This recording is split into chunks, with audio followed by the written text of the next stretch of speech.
وَلَوْ أَشْرَكُوا لَحَبِطَ عَنْهُمْ مَا كَانُوا يَعْمَلُونَ۔ میرے یہ 18 پیغمبر بھی اگر شرک کر دیتے، اگر یہ بھی مشرک ہو جاتے، اگر ان سے بھی شرک ہو جاتا تو ان کی تمام نیکیاں برباد ہو جاتی۔ پتہ ہے آج تاریخ کتنی؟ بتاؤ بھائی تاریخ کتنی؟ 18۔ میں عربی کی تاریخ پوچھ رہا ہوں، عربی کی تاریخ پوچھ رہا ہوں، اسلامی کیلنڈر کی تاریخ معلوم ہے کسی کو نہیں معلوم؟ اسلامی کیلنڈر کی تاریخ کب پتہ چلتی ہے؟ جب رمضان کا مہینہ آتا تب چھوڑتے ہیں، آج پہلا روزہ، ہائے ہائے آج تیسرا روزہ، رمضان کی برابر یاد ہوتی ہے۔ کبھی کبھی تو 28 کو ہی لوگوں کا بس چلے تو عید، 28 کو ہی چاند دیکھ لیں، 28 کو چھت پہ چڑھ جائیں کہ آج چاند نکل جائے، اتنی چنتا ہوتا ہے۔ رجب کی تاریخ آج 6 تاریخ تھی، مغرب کے بعد 7ویں تاریخ ہے۔ یہ رجب کی جو 7 تاریخ ہے، یہ خواجہ معین الدین چشتی اجمیری رحمت اللہ علیہ کا عرس منایا جاتا ہے۔ ابھی فیس بک کے اوپر میرے بہت سارے دوستوں کا میسج آیا کہ بمبئی میں جگہ جگہ ٹھکانوں کو بڑا سجایا جا رہا ہے اور بڑے کھانے پینے کی چیزیں بانٹی جا رہی ہیں۔ آج خواجہ غریب نواز کا عرس ہے، جو غریبوں کو نوازتا ہے اس خواجہ کا عرس۔ میرے پیارے ساتھیوں، آج بھارت کے کروڑوں مسلمان ایک اللہ کے نیک بندے کو، ایک اللہ کے ولی کو غریب نواز کا لقب دے رہے ہیں۔ کتنے مسلمان ہیں جو اپنی بائک کے اوپر، اپنی دکان کے اوپر KGN لکھتے ہیں یا YKGN لکھتے ہیں؟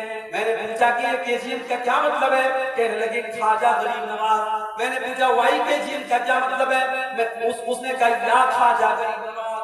ہمارے بھائی نے کہا نہیں KGN کا مطلب خواجہ غریب نواز نہیں، KGN کا مطلب کوئی گارنٹی نہیں، اور YKGN کا مطلب یقیناً کوئی گارنٹی نہیں۔ میں نے کہا بہت صحیح جملہ، اس کی بالکل صحیح فل فارم بتائی۔ غریب نواز اگر کوئی ذات ہے تو اللہ کی ذات ہے میرے بھائی۔ آج مسلمان کسی اور کو غریب نواز ہے۔ کرناٹک کے گلبرگہ میں میں گیا، وہاں ایک درگاہ ہے، اس درگاہ میں جو مزار ہے اس مزار کو کہا جاتا ہے کہ بندہ نواز کی مزار۔ یعنی یہ وہ بزرگ ہیں جو بندوں کو نوازتے ہیں۔ ہمارے پڑوسی ملک پاکستان میں بہت بڑا مزار ہے، وہ کس کا مزار ہے؟ داتا شریف کا مزار ہے۔ وہ داتا ہے، سب کو دیتے ہیں۔ حضرت علی کا نام آتا ہے، ہمارے بہت سارے مسلمان بھائی کہتے ہیں یا علی مشکل کشا، یعنی علی کون ہے؟ مشکل کو دور کرنے والے۔ شیخ عبد القادر جیلانی جس مہینے میں پیدا ہوئے اس وہ مہینہ آتا ہے، ہمارے بہت سارے بھائی کہتے ہیں یہ غوث اعظم کا مہینہ ہے۔ شیخ عبد القادر جیلانی کون ہے؟ غوث اعظم ہے۔ غوث اعظم مطلب سب سے بڑی مدد کرنے والا۔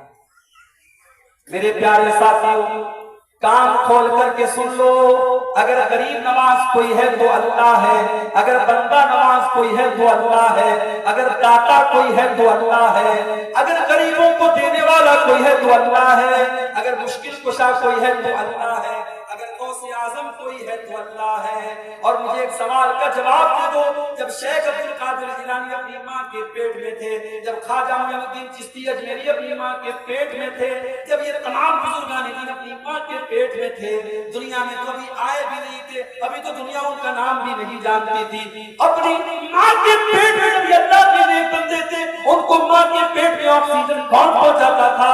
ان کو ماں کے خون کے ذریعے ان کے بدن میں آکسیجن کون پہنچاتا تھا؟ ان کو غذا کون پہنچاتا تھا؟ ان کی ماں کے پیٹ میں 9 مہینے کس نے ان کو پالا؟ کس نے ماں کے پیٹ میں ان کو الگ الگ پروسیس میں رکھا اور کس نے ان کو دنیا میں پیدا کیا؟ میرے پیارے ساتھیوں، خواجہ غریب نواز جن کو تم کہتے ہو، جن کو بندہ نواز تم کہتے ہو، جن کو غوث اعظم تم کہتے ہو، جن کو دستگیر تم کہتے ہو، جن کو مشکل کشا تم کہتے ہو، یہ بھی جب اپنی ماں کے پیٹ میں تھے اب یہ ان کی مدد کرنے والا اللہ تھا، ان کی بگڑی سننے والا، ان کی بگڑی بنانے والا، ان کو غذا پہنچانے والا، ان کو زندگی دینے والا اللہ تھا۔ اسی لیے میرا اللہ قرآن میں کہتا ہے یا ایھا الناس انتم الفقراء الی اللہ، اے لوگوں تم سب کے سب اللہ کے محتاج ہو، تم سب کے سب اللہ کے فقیر ہو، اور اللہ کی ذات اکیلی ہے جو بے نیاز ہے، جو قابل تعریف۔ شرک سے بچاؤ میرے بھائی، دنیا کا سب سے بڑا پاپ اگر کوئی ہے تو شرک، اور اس شرک سے اپنے آپ کو بھی بچاؤ اور اپنے پریوار کو بھی بچاؤ۔ اگر نہیں بچاؤ گے، ہم نے دیکھا ہے بہت سارے علاقوں میں باپ پکا اہل حدیث ہے، باپ نے کبھی شرک نہیں کیا، باپ نے کبھی تعویذ نہیں پہنا، باپ نے کبھی مزار پر قبر میں جا کے سجدہ نہیں کیا، مگر اس کی اولاد آج قبروں پہ جا کے سجدہ کر رہی ہے، اس کے بچے اس کی بچیاں آج گلے میں تعویذ پہن کے لٹکا کے چل رہے ہیں۔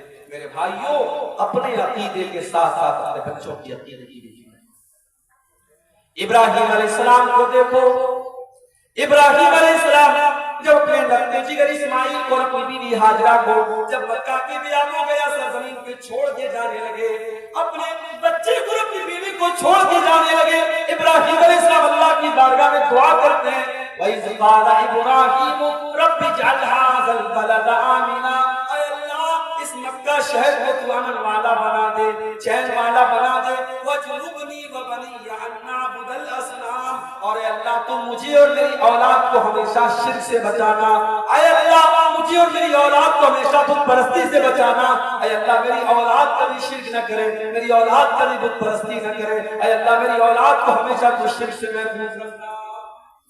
اپنے بچوں کی عقیدے کی فکر کرو، اپنی لڑکیوں کی شادی کرو تو جہاں تم یہ دیکھتے ہو لڑکا انجینئر ہے کہ نہیں ہے، لڑکا ڈاکٹر ہے کہ نہیں ہے، لڑکے کا مکان شاندار ہے کہ نہیں ہے، جب اپنی لڑکیوں کی شادی کرو تو یہ بھی دیکھا کرو لڑکے والوں کے یہاں توحید ہے کہ نہیں ہے، لڑکے والے قرآن و حدیث پر چلنے والے ہیں کہ نہیں ہے، کہیں ایسا تو نہیں ہم نے زندگی میں اپنی بچی کو شرک سے بچایا اور میری بچی وہاں جا کر کے مزار پہ جا کر کے اس کو سجدہ کرنا پڑے گا، میں نے اپنے بچے کو کبھی کوئی حرام چیز نہیں کھلائی اور اس گھر میں جا کر کے اس کو غیر اللہ کی چڑھاوے اس کو کھلائے جائیں گے۔ میرے بھائیوں، اگر آپ نے اپنے بچوں کی شادی ایسے گھروں میں کر دی جہاں شرک ہو رہا ہے، جہاں مزاروں پر سجدہ ہو رہا ہے، جہاں قبروں پر سجدہ ہو رہا ہے، تو گویا کہ آپ نے اپنے ہاتھ سے اپنی بچی کا گلا دبا دیا، آپ نے اپنے ہاتھوں سے اپنی بچیوں کو قتل کر دیا۔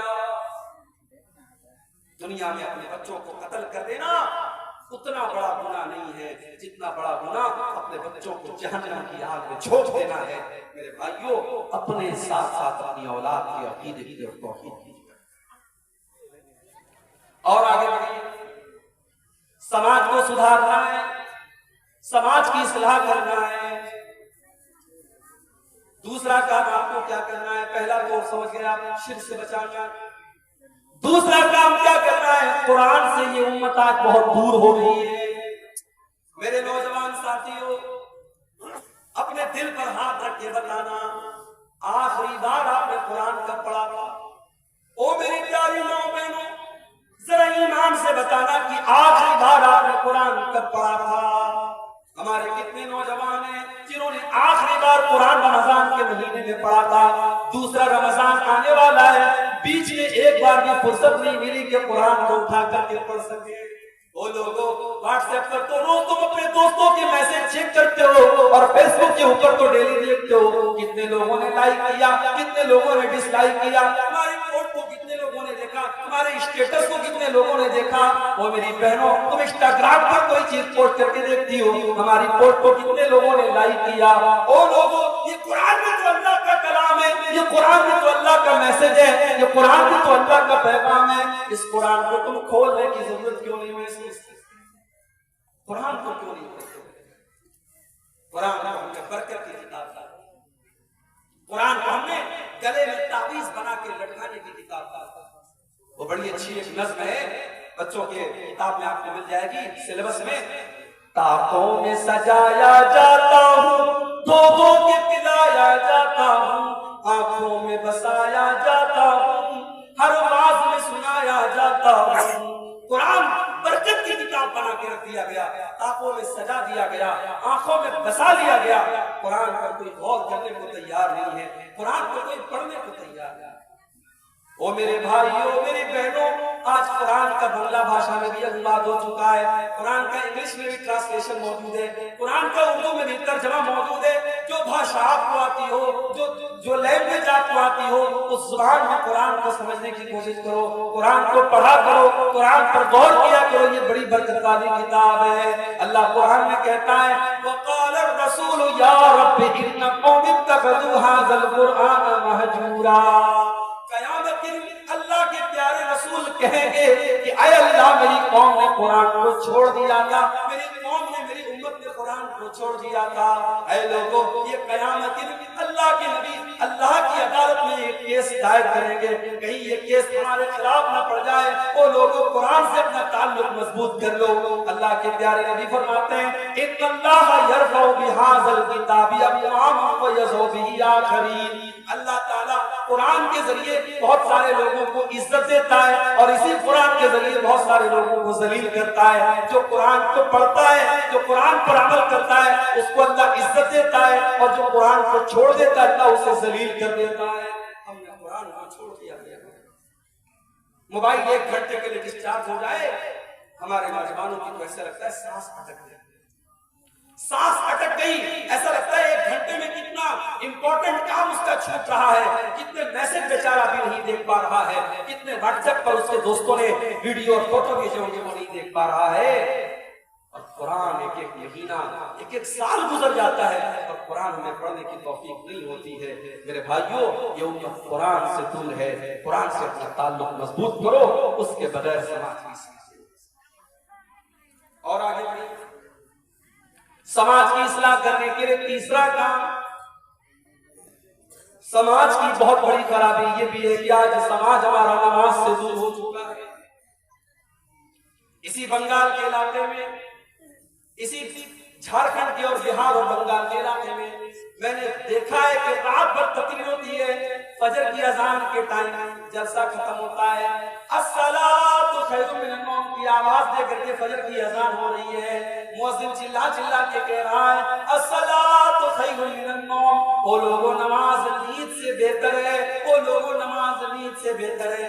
رات بھر تقریر سننے والا فجر کی نماز کے ٹائم جا کے گھر میں سو جاتا ہے اور فجر کی نماز نہیں پڑھتا ہے۔ وہ لوگوں مسجد آپ بنانے جا رہے ہیں، بہت اچھی بات ہے، مسجد بنا لیجئے، اللہ آپ کو مسجد کی تعمیر کی توفیق دے، مگر یاد رکھنا اگر آپ نے مسجد بنا لی لیکن مسجد کو نمازیوں سے آباد نہ کیا تو شاعر کہتا ہے مسجد تو بنا لی شب بھر میں ایمان کی حرارت والوں نے، مسجد تو بنا لی شب بھر میں ایمان کی حرارت والوں نے، من اپنا پرانا پاپی تھا برسوں میں نمازی بن نہ سکا۔ مسجد کو بنانے سے بڑا کام ہے مسجد کو آباد کرنا، آباد نہیں کرو گے تو مثالیں موجود ہیں میرے بھائیوں، جس مسجد میں 450 سال تک نماز ہوئی اس مسجد کو توڑ دیا گیا، منہدم کر دیا گیا، اور آج جو حالات ہیں میرے بھائیوں بیان کے باہر ہیں۔ بس اللہ سے دعا کرو اللہ رب العالمین ہماری مساجد کی حفاظت فرمائے۔ بڑے خطرناک منصوبے ہیں، بڑی خطرناک پلاننگز ہیں، آپ کی مسجدیں، آپ کے مدرسے، آپ کے علماء ٹارگٹ اور نشانے پر ہیں۔ میرے بھائیوں میں آپ کو کوئی غلط میسج نہیں دے رہا ہوں، بس ایک الرٹ کر رہا ہوں کہ آپ اس ملک کے قانون اور سنویدھان کی روشنی کے اندر، اس کے دائرے کے اندر اپنے تحفظ کی فکر کیجئے۔ میرے پیارے ساتھیوں مسجدیں آج بن رہی ہیں مگر ان مسجدوں کو آباد کرنے والے، اور مجھے تو کبھی کبھی حیرت ہوتی ہے، آپ بنگال کے رہنے والے ہیں، بنارس یوپی کے رہنے والے ہیں، جب ممبئی کا نام آتا ہے تو ہمیں لگتا ہے یار ممبئی تو بہت بڑی سٹی ہے، ممبئی کا نام آتا ہے تو ہمیں سلمان خان اور شاہ رخ خان اور فلمی دنیا کی یاد آتی ہے، مگر آپ یقین کریں آپ کے کریا چک کے جو حالات ہیں، میرے بنارس کے جو حالات ہیں، ہمارے یوپی کے جو حالات ہیں، آپ یقین کریں نماز کے معاملے میں آپ سے بہتر حالات ممبئی کے ہیں، اور آپ کے اسی علاقے کے بہت سارے لوگ ممبئی میں جاب کرتے ہوں گے، کام کرتے ہوں گے، ان سے جا کے پوچھ لیجئے کہ ممبئی میں برائیاں اپنی جگہ ہیں مگر فجر کی نماز میں آپ چلے جائیے مسجد میں تو آپ کو نوجوانوں کی بڑی تعداد فجر کی نماز میں آپ کو مل جائے گی۔ آپ کے اپنے علاقے میں بہار، بنگال اور یوپی میں آپ کو نماز کے معاملے میں زیادہ لاپرواہی ملے گی۔ میرے پیارے ساتھیوں، میری ماں اور بہنوں، نماز کو عبادت ہے۔ قیامت کے دن سب سے پہلا سوال مجھ سے نماز کا، سب سے پہلا سوال ان اول ما یحاسب به العبد یوم القیامت صلاته، پہلا سوال کیا جائے گا میرے بندے تو نماز پڑھتا تھا کہ نہیں پڑھتا تھا؟ یہ الگ بات ہے، اگر کوئی نماز نہیں پڑھتا ہے تو کیا وہ کافر ہو گیا؟ اس کے بارے میں علماء کا اختلاف ہے۔ بہت سارے علماء کہتے ہیں کہ نماز جو نہیں پڑھتا ہے وہ کافر ہو گیا، اور جب کافر ہو گیا اس نے مرغا کاٹ کے دیا، اس نے بکرا کاٹا، اس نے جانور کو ذبح کیا، اس کا ذبیحہ بھی حلال نہیں ہوگا۔ یہ بہت سارے علماء کا موقف ہے، مگر جو بات دلیل کے اعتبار سے زیادہ مضبوط نظر آتی ہے وہ یہ ہے کہ جو سستی کی وجہ سے، کاہلی کی وجہ سے نماز نہیں پڑھتا ہے، وہ یہ مانتا ہے کہ نماز ضروری ہے، نماز فرض ہے، لیکن سستی اور کاہلی کی وجہ سے نماز نہیں پڑھتا ہے، وہ بہت بڑا گنہگار ہے، مگر وہ کافر نہیں ہے، وہ مسلمان ہے۔ اگر وہ جانور کو ذبح کرتا ہے اس کا ذبیحہ حلال ہے، اس کے ہاتھ کا ذبح کیا ہوا جانور ہم کھا سکتے ہیں، مگر بہت بڑا گناہ کر رہا ہے۔ اس لیے کہ قیامت کے دن پہلا سوال کیا ہوگا؟ نماز کے بارے میں ہوگا۔ اگر نماز کا معاملہ صحیح ہے تو انسان کامیاب ہے، اگر نماز کا معاملہ گڑبڑ ہے تو انسان ناکام ہے۔ اسی لیے اللہ قرآن کے 29ویں پارے میں فرماتا ہے جب جنتی جنت میں چلے جائیں گے اور جہنمی جہنم میں چلے جائیں گے تو جنتی لوگ جہنمیوں سے سوال کریں گے ما سلککم فی سقر، اے جہنمیوں تم جہنم میں کیوں چلے آئے، تم نے کون سا گناہ کیا تھا؟ تو جہنمی پہلا جواب کیا دیں گے؟ قالوا لم نک من المصلین، کہیں گے ہم نماز نہیں پڑھا کرتے تھے، ہم نمازی نہیں تھے، ہم بے نمازی تھے، ہم نماز کے ٹائم کھیل کود کیا کرتے تھے، ہم نماز کے ٹائم تماشے کیا کرتے تھے، ہم نماز کے ٹائم فضول کام کیا کرتے تھے، ہم نماز نہیں پڑھتے تھے۔ میرے نوجوان ساتھیوں، کلیا چک کا علاقہ بزنس مین لوگوں کا علاقہ، کاروباری لوگوں کا علاقہ، اس علاقے میں لوگ بزنس کو ترجیح دیتے ہیں، نوکری کے مقابلے میں کاروبار کو ترجیح دیتے ہیں۔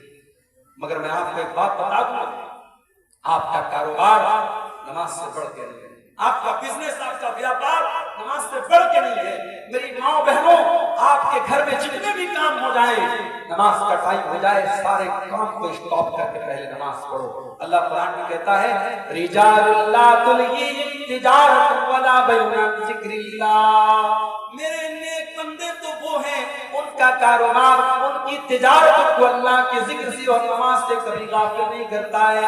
یخافون یوما تتقلب فیہ القلوب والابصار، نماز پڑھنے والے بندے اللہ سے ڈرتے ہیں، ان کے دل میں ڈر ہے اس دن کا جس دن آنکھیں اور دل پلٹ جائیں گے، جس دن لوگوں کا دہشت کے مارے ان کی آنکھیں اپنی جگہ پہ نہیں رہیں گی، ان کے دل اپنی جگہ پہ نہیں ہوں گے۔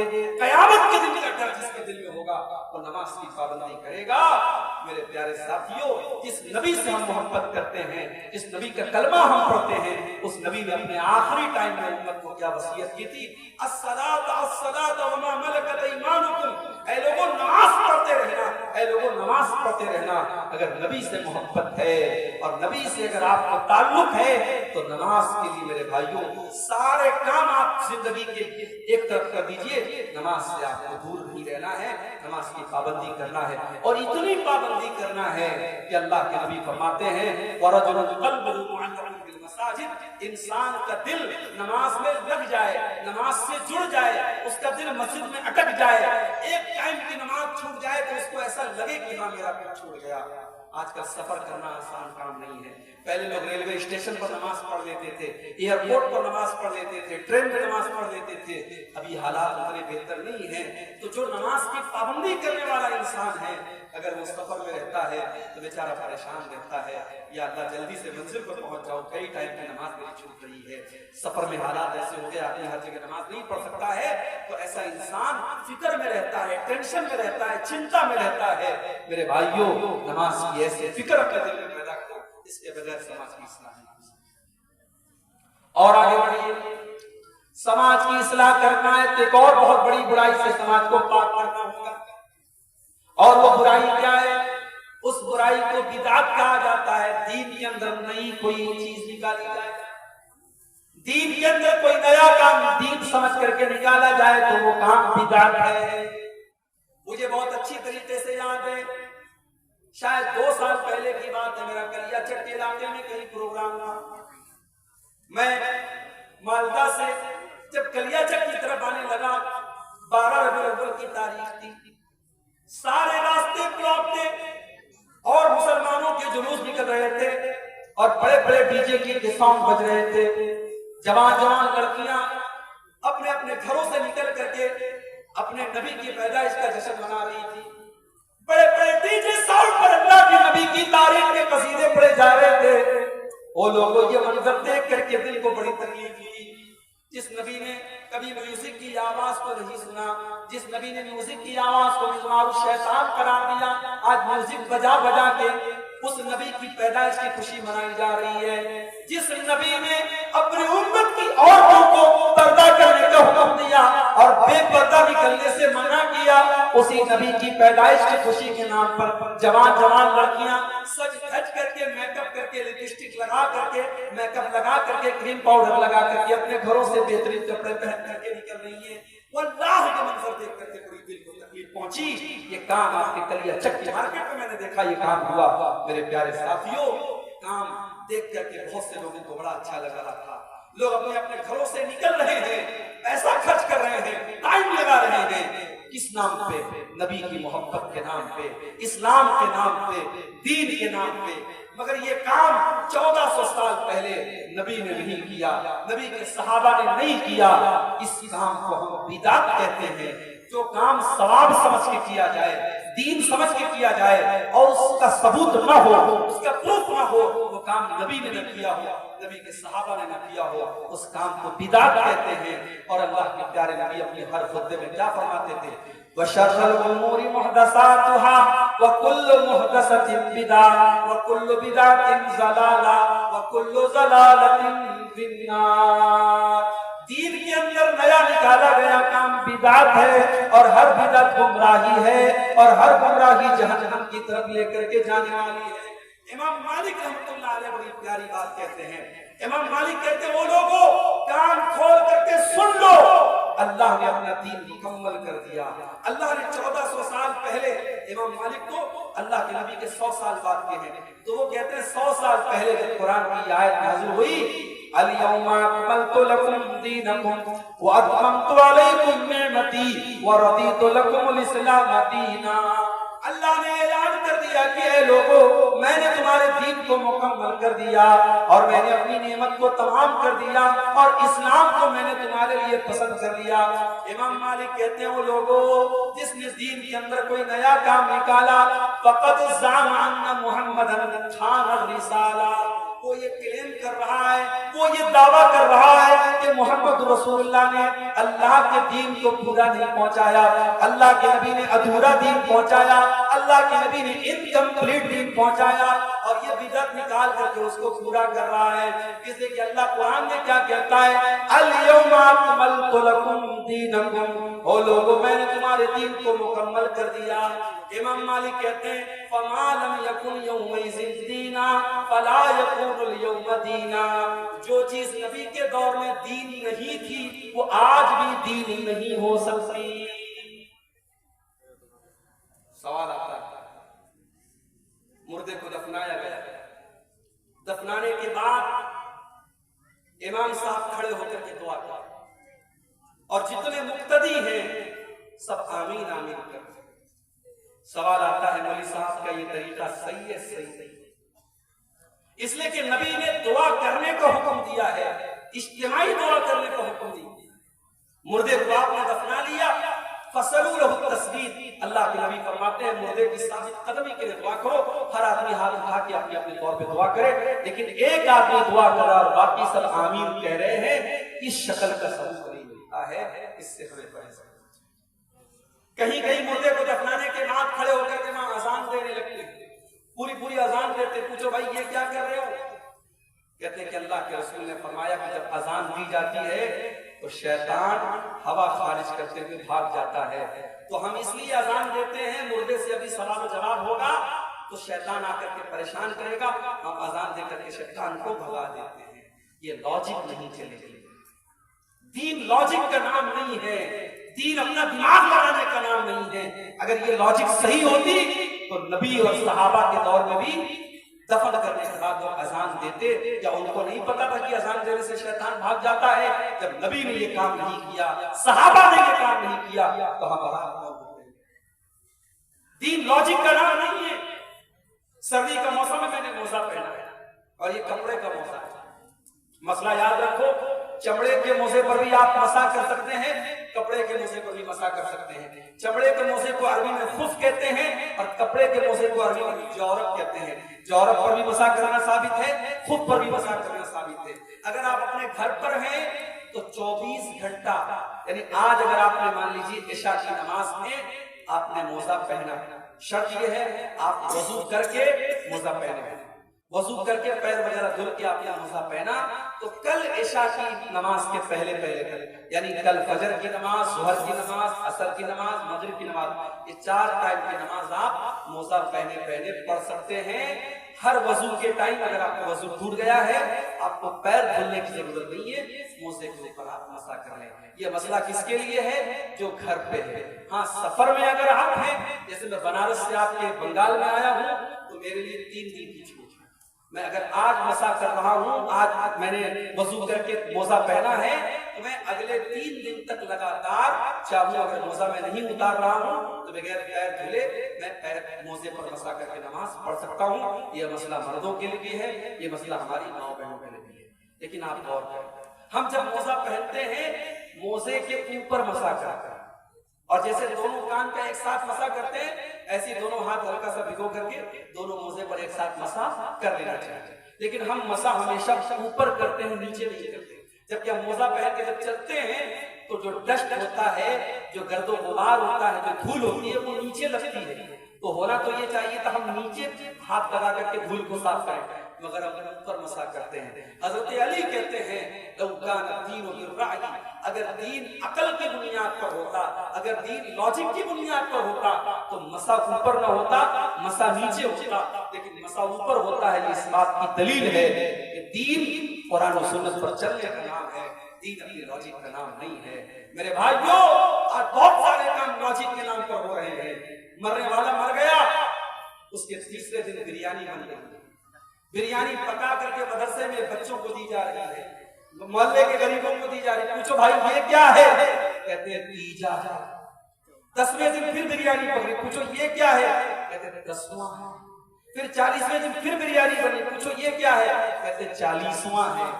میں کہتا ہوں اپنے باپ کی طرف سے اگر تمہیں غریبوں کو کھانا کھلانا ہے، بچوں کو کھانا کھلانا ہے مدرسے کے غریب بچوں کو، تو اس کے لیے تیسرے دن کی شرط کیوں؟ اس کے لیے 10ویں دن کی شرط کیوں؟ اس کے لیے 40ویں دن کی شرط کیوں؟ اس کے لیے جس دن باپ کا انتقال ہوا ہے اسی دن ہر سال، جیسے شادی کا آدمی اینیورسری مناتا ہے اور پیدائش کا برتھڈے مناتا ہے، ویسے مرنے کے لوگ برسی مناتے ہیں۔ یہ ساری چیزیں بدعت ہے میرے پیارے ساتھیوں، اور اللہ کے نبی نے فرمایا وَكُلُّ بِدْعَةٍ ضَلَالَةٍ، ہر بدعت گمراہی ہے، اور بدعت کرنے والا کل قیامت کے دن اللہ کے پیارے نبی اس کو بھگا دیں گے۔ اللہ کے پیارے نبی جب کل قیامت کے دن اپنی امتیوں کو حوض کوثر کا پانی پلائیں گے، جس کو پینے کے بعد کسی کو پیاس نہیں لگے گی، تو جس نے بدعت کی ہوگی دنیا میں، جس نے دین کے اندر نیا نیا کام نکالا ہوگا، اللہ کے پیارے نبی جب اس کو کوثر کا جام پلانے کی کوشش کریں گے تو فرشتے روک دیں گے۔ فرشتے کہیں گے اللہ کے نبی آپ ان کو حوض کوثر کا پانی نہیں پلا سکتے۔ اللہ کے نبی فرمائیں گے یہ تو میری امت کے لوگ ہیں، یہ تو میرا کلمہ پڑھنے والے لوگ ہیں، اے فرشتوں تم مجھے کیوں منع کر رہے ہو، ان کو پانی کیوں نہیں پلانے دے رہے ہو؟ فرشتے جواب دیں گے انک لا تدری ما احدثوا بعدک، اے اللہ کے نبی آپ نہیں جانتے انہوں نے آپ کے بعد دین میں کون کون سے نئے نئے گل کھلائے۔ تو بدعت سے جب تک ہم سماج کو پاک نہیں کریں گے، سماج کی اصلاح نہیں۔ اور آگے سماج کی اصلاح کرنا ہے، ایک اور کام بھی کرنا ہے، فرقہ پرستی کو ختم کرنا ہے، امت کو ایک کرنا ہے، امت کو لڑانا نہیں ہے، امت کو اتحاد، امت کے اندر ایکتا پیدا کرنا ہے، یونٹی پیدا کرنا۔ امت ایک کب ہوگی؟ جب اس امت کا پلیٹ فارم ہے۔ امت کا پلیٹ فارم کیا ہوگا؟ وَاعْتَصِمُوا بِحَبْلِ اللَّهِ جَمِيعًا وَلَا تَفَرَّقُوا، اے مسلمانوں تم اللہ کی رسی کو مل کر کے تھام لو اور آپس میں فرقوں میں نہ بٹو۔ ابھی فیس بک کے اوپر ایک ویڈیو آیا، واٹس ایپ کے اوپر ایک ویڈیو آیا، ایک مولوی صاحب تقریر کر رہے ہیں اور تقریر کے دوران یہ کہہ رہے ہیں او لوگوں وہاں بھی جس گھڑے میں پانی پی لے اس گھڑے سے پانی نہ پیا کرو، اس گھڑے کو توڑ دو۔ وہاں بھی جس چارپائی پر بیٹھے اس چارپائی کو توڑ دو، اس چارپائی پر نہ بیٹھو۔ کہتے ہیں کہ کتا اگر تمہارے برتن میں منہ لگا دے تو کتے کا منہ لگایا ہوا برتن تو پاک ہو سکتا ہے، مگر یہ وہابی نبی کا گستاخ ہے، یہ وہابی نبی کی گستاخی کرتا ہے۔ اس وہابی نے جس برتن میں منہ لگا دیا اس برتن کو کبھی تم ہاتھ نہیں لگا سکتے۔ او لوگوں اتنی نفرت کہاں سے لاتے ہو؟ او لوگوں اتنی نفرت تم کہاں سے لاتے ہو؟ اگر تمہیں ہماری رسول کی محبت پر شک ہے آ جاؤ، ہم کلیجہ چیر کے تمہیں دکھانے کو تیار ہیں۔ ہاں ہم بدعات و خرافات تو نہیں کر سکتے، ہم تمہاری طرح رسول کی محبت کے نام پر ہم کیک تو نہیں کاٹ سکتے، ہم 12 ربیع الاول کو جلوس تو نہیں نکالتے، لیکن ہاں ہم تو نبی سے اتنا پیار کرتے اتنا پیار کرتے ہیں، ہم نماز پڑھتے ہیں تو وہیں پر آگ باندھتے ہیں جہاں میرے نبی نے نماز باندھا تھا۔ ہم تحیات میں جب انگلی کو ہلاتے ہیں ہم وہیں پر انگلی کو حرکت دیتے ہیں جہاں پر ہمارے نبی نے حرکت دی تھی۔ ہم تو ہر کام نبی کے طریقے پر چلنے کی کوشش کیا کرتے ہیں۔ وہ لوگوں اتنی نفرت کا پھیلاؤ، یہ امت پہلے ہی آج بہت سارے ٹکڑوں میں بٹی ہوئی ہے، اس امت کے اندر پہلے بہت سارے مسائل ہیں، اس امت کو مزید پریشان نہ کرو۔ میرے پیارے ساتھیوں، آج تم مرغا کھا کھا کر کے اور بہترین کھانے کھا کھا کر کے تم لوگوں کو توڑنے کا کام کر رہے ہو، میرے نبی نے تم پتھر کھا کھا کے لوگوں کو جوڑنے کا کام کیا تھا۔ او لوگوں میرے نبی نے پتھر کھا کے جوڑا تھا اور تم مرغا کھا کر کے اور تم چکن کھا کر کے لوگوں کو توڑنے کا کام کر رہے ہو۔ او لوگوں میرے نبی نے تو اس امت کو کیا بنایا تھا؟ آپ نے فرمایا المؤمن للمؤمن کالبنیان یشد بعضہ بعضا۔ وہ لوگوں مسلمان کو مسلمان کا ہمدرد ہونا چاہیے، مسلمان کو مسلمان کی مدد کرنے والا ہونا چاہیے۔ اللہ کے پیارے نبی ایگزامپل دیتے ہیں، مثال دیتے ہیں، کالبنیان یشد بعضہ بعضا۔ جیسے بلڈنگ کھڑی ہوتی ہے، ایک عمارت کھڑی ہوتی ہے، عمارت کے اندر ہر اینٹ دوسری اینٹ کو طاقت دیتی ہے، ہر مسلمان دوسرے مسلمان کی طاقت بن جائے۔ فلسطین کے بچے مرے تو کلیہ چکے مسلمان کو بھی درد ہو، اور دنیا کے کسی خطے میں مسلمان کا خون بہے تو بھارت کے مسلمان کو بھی تکلیف پہنچے۔ یہ ہوتا ہے اسلامی محبت اور اسلامی بھائی چارہ۔ میرے نبی نے یہ بھائی چارہ آپ کے اندر پیدا کیا تھا۔ اور میرے بھائیوں اتنا ہی نہیں، اللہ کے نبی نے یہاں تک فرمایا مثل المؤمنین فی توادهم وتعاطفهم وتراحمهم كمثل الجسد الواحد۔ او لوگوں آپس میں اتنی محبت کیا کرو، اتنی ہمدردی کیا کرو، اتنا پیار کیا کرو جیسے انسان کا شریر ہوتا ہے، جیسے انسان کی باڈی ہوتی ہے۔ اذ اشتکا منہ العضو تداعی له سائر الجسد بالسہر والحمى۔ اگر بدن کے اندر کوئی ایک انگ بھی اگر بیمار ہو جاتا ہے سارا بدن بے چین ہو جاتا ہے، سارا بدن بخار میں مبتلا ہو جاتا ہے، پوری باڈی میں فیور ہو جاتا ہے۔ وہ لوگوں جس طریقے سے انسان کا شریر ایک دوسرے سے کنیکٹڈ ہے، اے مسلمانوں تم ایک دوسرے سے کنیکٹڈ ہو جاؤ۔ اسی لیے ہمیں سلام سکھایا گیا۔ دنیا کے اور مذہب کے لوگ ہمارے ہندو بھائی جب ملتے کہتے رام رام جے شری کرشن، ہمارے عیسائی بھائی ملتے ہیں کہتے ہیں گڈ مارننگ گڈ ایوننگ، ہمارے سکھ بھائی ملتے ہیں کہتے ہیں ست سری اکال۔ ان کے اپنے اپنے نعرے ہیں، مگر مسلمان جب ملتا ہے تو کیا کہتا ہے؟ السلام علیکم ورحمۃ اللہ وبرکاتہ۔ مسلمان یہ بولتا ہے، دشمن بھی سامنے آ جائے اللہ کے نبی نے فرمایا جسے تم پہچانتے ہو اسے بھی سلام کرو، اسے نہیں پہچانتے اسے بھی سلام کرو۔ جب ہم نے سلام کر دیا ساری نفرت تو ہوا ہو گئی، ساری نفرت تو مٹ گئی۔ جب میں نے اپنے دشمن سے کہہ دیا السلام علیکم ورحمۃ اللہ وبرکاتہ تو دشمنی تو میں نے تبھی ختم کر دی کیونکہ میں نے کہہ دیا اے میرے دشمن میں سلامتی کی دعا کر رہا ہوں تیرے لیے، میں رحمت کی دعا کر رہا ہوں تیرے لیے، میں برکت کی دعا کر رہا ہوں تیرے لیے۔ اتنی بڑی دعا جب میں نے دے دی تو پھر دشمنی کہاں رہ گئی؟ اسی لیے اللہ کے نبی فرماتے ہیں کہ میں تم کو وہ نسخہ بتاتا ہوں، وہ لوگوں تم جنت میں نہیں جا سکتے جب تک تم ایک دوسرے سے محبت نہ کرو، اور میں تم کو بتاتا ہوں کہ وہ کون سا طریقہ ہے جب تم اس پر عمل کرو گے تو ایک دوسرے سے محبت کرنے لگو گے۔ افشوا السلام بینکم، آپس میں سلام کو بڑھاؤ، ایک دوسرے کو سلام کیا کرو، جتنا سلام کو بڑھاؤ گے اتنی محبت تمہارے اندر پیدا ہوگی۔ میرے بھائیوں سماج کی اصلاح کرنا ہے، نفرت کو ختم کرنا پڑے گا، فرقہ پرستی کو ختم کرنا پڑے گا۔